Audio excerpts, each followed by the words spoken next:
ഭഗവതേ വാസുദേവായ. ഓം നമോ ഭഗവതേ വാസുദേവായ.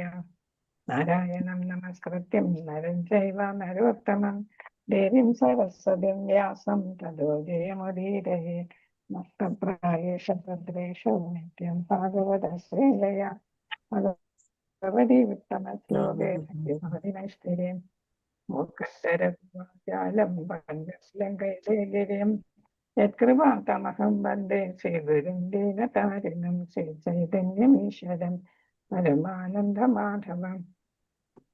ഓമജ്ഞാനതിമിരാന്ധസ്യ ജ്ഞാനാഞ്ജനശലാകയാ ചക്ഷുരുന്മീലിതം യേന തസ്മൈ ശ്രീഗുരവേ നമഃ. ശ്രീചൈതന്യമനോഭീഷ്ടം സ്ഥാപിതം യേന ഭൂതലേ സ്വയം രൂപകഥാമഹ്യം ദദാതി സ്വപദാന്തികം. വന്ദേഹം ശ്രീഗുരു ശ്രീയുതപദകമലം ശ്രീഗുരുൻ വൈഷ്ണവാംശ ശ്രീരൂപം സാഗ്രജാതം സകലം രഘുനാഥാനിധം തം സജീവം സാദ്വൈതം സാവധൂതം പരിജനസഹിതം കൃഷ്ണചൈതന്യദേവം ശ്രീരാധാകൃഷ്ണപാദം ജഗലലളിതാ ശ്രീവിശാഖാനിധാംശ. ഹേ കൃഷ്ണ കരുണാ സിന്ധോ ദീനബന്ധു ജഗത്പദേ ഗോപേശ ഗോപികാകാന്ത രാധാകാന്ത നമസ്തുതേ.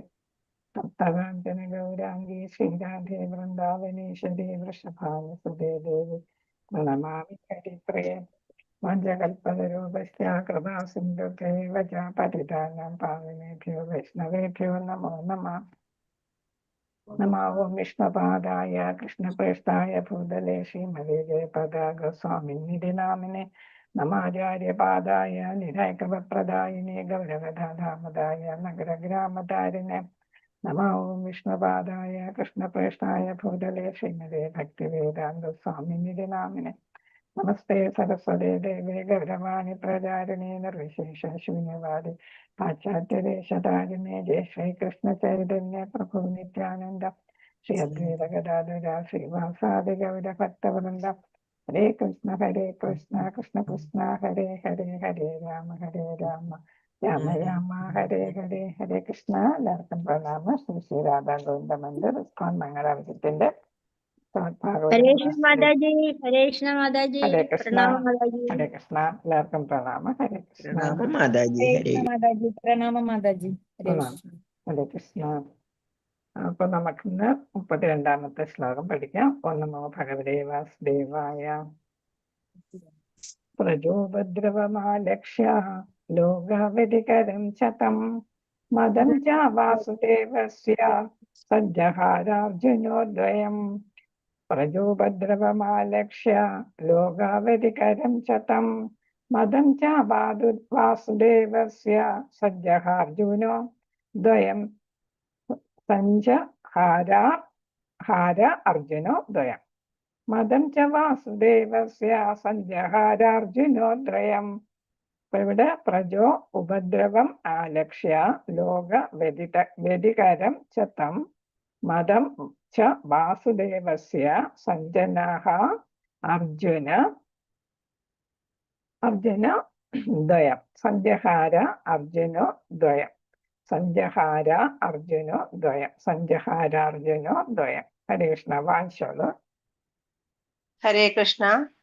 വായിച്ചോളൂ. പ്രജോപദ്രവമാലക്ഷ്യ ലോകവ്യതികരചതം മദം ച വാസുദേവസ്യ സഞ്ജഹാരാർജുനോദ്വയം.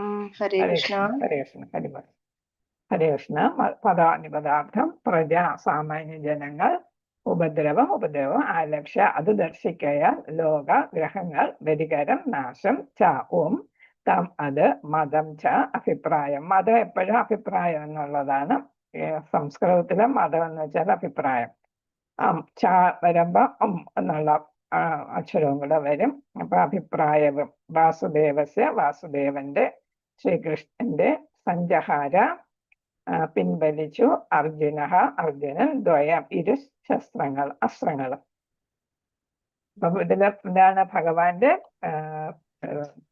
നിർദ്ദേശാനുസരണം അർജുനൻ 2 ബ്രഹ്മാസ്ത്രത്തെയും പിൻവലിച്ചു. അർജുനൻ തൊടുത്തതിനെയും പിൻവലിച്ചു, അശ്വത്ഥാമാവ് തൊടുത്തു വിട്ടതിനെയും പിൻവലിച്ചു. അശ്വത്ഥാമാവിന് വിടാനേ അറിയാവൂ, തിരിച്ചു വിളിക്കാൻ അറിയത്തില്ല, അല്ലെ?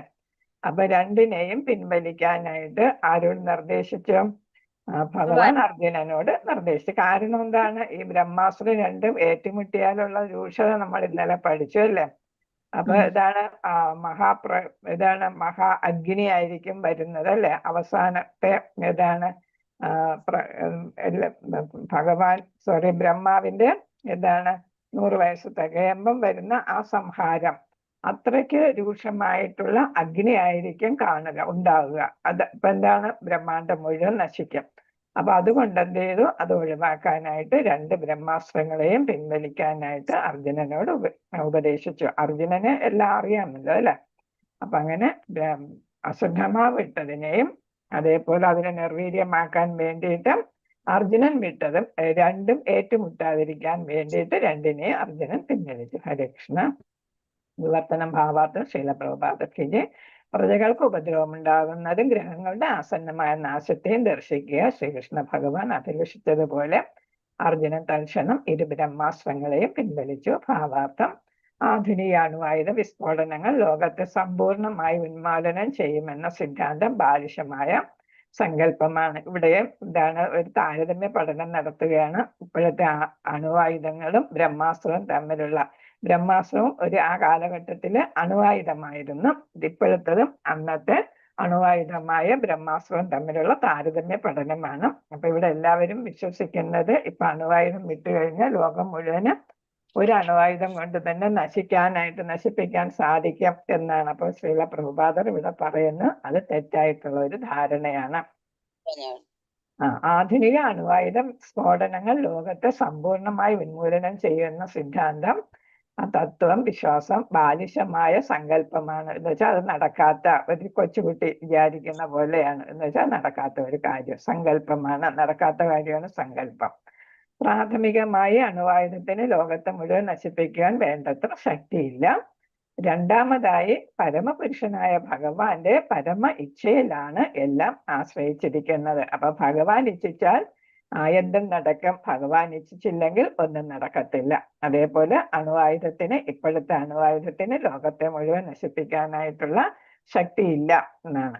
അപ്പൊ എന്തെങ്കിലും നാശം വരുത്തണമെങ്കിൽ തന്നെ ഭഗവാൻ ഇച്ഛിക്കണം. കാരണം എന്താ? ഇതെല്ലാത്തിന്റെയും കൺട്രോളർ ആരാണ്? ഭഗവാനാണ് അല്ലെ? അപ്പൊ ഭഗവാൻ ഇച്ഛിച്ചാല് ഹരേ കൃഷ്ണ. പത്മിനി മാതാജി മ്യൂട്ട് ചെയ്തോളൂ. ഹരേ കൃഷ്ണ. ഭഗവാന്റെ ഇച്ഛയോ അനുവാദമോ ഇല്ലാതെ ഏതൊന്നും തന്നെ നിർമ്മിക്കാനോ നശിപ്പിക്കാനോ സാധ്യമല്ല. നമ്മളത് നേരത്തെ പഠിച്ചിട്ടുണ്ടല്ലേ? ഈശോപനിഷത്തില് പഠിച്ചതാണ്. എല്ലാം ഈശാവാസം ഇതെല്ലാം ഭഗവാന്റേതാണ്. ഭഗവാൻ നിശ്ചയിക്കണം എന്ത് നടക്കണമെന്നല്ലേ? അപ്പൊ ഭഗവാന്റെ ഇച്ഛ ഇല്ലാതെ ഒന്നും നശിപ്പിക്കാനായിട്ട് സാധിക്കത്തില്ല. ആത്യന്തികമായി ശക്തിമക്തായത് പ്രകൃതി നിയമങ്ങളാണെന്ന് വിചാരിക്കുന്നതും ബുദ്ധിശൂന്യതയാണ്. കാരണം എന്താണ്? ബഹിരംഗ ശക്തിയാലാണ് ഭൗതിക പ്രകൃതിയെ ഭഗവാൻ നിർമ്മിച്ചിരിക്കുന്നത് അല്ലെ? അത് ഭഗവാന്റെ ഒരു ശക്തിയാണ് അല്ലെ? ബഹിരംഗ ശക്തിയാണ്. അപ്പൊ അത് അതിന് നശിപ്പിക്കാനായിട്ട് ഭൗതിക പ്രകൃതിക്ക് ഒന്നും ചെയ്യാൻ പറ്റത്തില്ല. അതും ഭഗവാൻ ഇച്ഛിക്കുകയാണെങ്കിൽ ഭൗതിക പ്രകൃതിക്ക് എന്ത് ചെയ്യാം? പ്രവർത്തിക്കാം എന്നുള്ളതാണ്. അപ്പൊ ഭൗതിക പ്രകൃതിയാണ് എല്ലാം നിശ്ചയിക്കുന്നത് എന്ന് വിചാരിക്കുന്നത്, ശക്തിമത്തായത് എന്ന് വിചാരിക്കുന്നതും ബാലിശമാണ്. ബുദ്ധിശൂന്യത, ബാലിശമായ സങ്കല്പമാണ്. ഭഗവാന്റെ നേതൃത്വത്തിലാണ് ഭൗതിക പ്രകൃതി നിയമങ്ങൾ പ്രവർത്തിക്കുന്നതെന്ന് ഭഗവത്ഗീത സ്ഥിരീകരിക്കുന്നു. അപ്പൊ നമ്മൾ ഭൗതിക പ്രകൃതി 5 കാര്യങ്ങളാണ് നമ്മൾ ഭഗവത്ഗീതയെ പഠിക്കുന്നത്. ഈശ്വരൻ, ആത്മാവ്, ഭൗതിക പ്രകൃതി, കാലം, കർമ്മം അല്ലെ?